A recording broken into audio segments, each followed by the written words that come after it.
Martin Luther King changed my life, and he introduced me to systemic racism, to nonviolence, to awareness, or beginning awareness of my white privilege. I mean, Harriet Tubman, Sojourner Truth, Audre Lorde.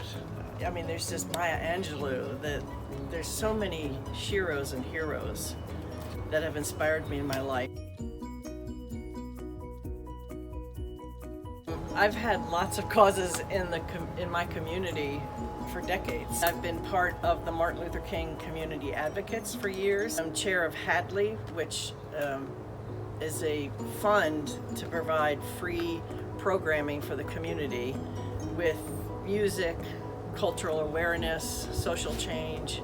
So we have speakers, presenters, different programs that are free to the community in the Kennett area. I've always been interested in the Domestic Violence Center of Chester County because I helped start it in '76 and we opened in '77. And then in '78 I became the first director of that. That's probably the most successful endeavor that I've been involved in. Part of and supportive of Casa Guanajuato, and I do playback theater. I'm part of Yes and Playback Theater. It's so important that people be heard and witnessed.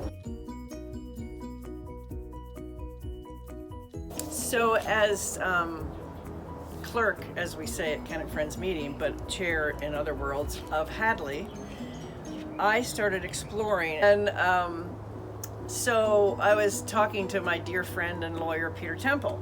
And I said, I'm talking to him, because Peter had done some, I guess, the 501c3 stuff for Hadley years ago. So I was like, I'll call Peter.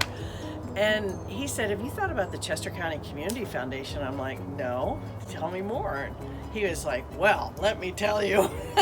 And after that conversation, I was just like, we're going to talk to Chester County Community Foundation. At the time, he was president, so whatever that was. And so I fell in love with the Chester County Community Foundation the minute I realized everything it was and what it was doing, and that was a great discovery. My most inspired moment was the creation of the American Peace Test, because the Soviets stopped testing while I was in jail for trespassing at the Nevada test site, and it was like history on a platter. So that was the most volcanic inspiration moment. But I'd say the longest lasting, best thing in hindsight that I personally had anything to do with that is still living, it would be that. And I mean, I taught thousands of people nonviolence. My intention was to build communities of nonviolent resistance. Do what is passionate for you, and not so much about how much you're going to earn, but love what you do and do it with gusto. And really, I mean, as this shirt says, love is an action word, and I really believe that.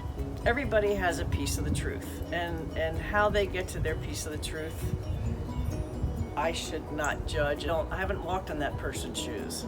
I believe every person does and can make a difference. And so, as a philanthropist, if it's your money or someone else's money, or an idea that gets funded by a foundation or whatever, every dollar matters. We're all called to different things, and just trust your intuition and your instincts, and know that you have something to give to anything you feel passionate about.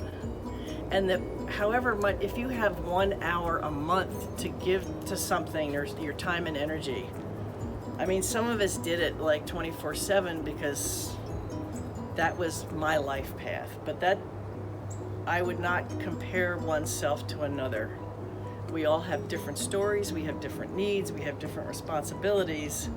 So take care of yourself first, and really honor whatever you can do for your community, or your movement, or your organization.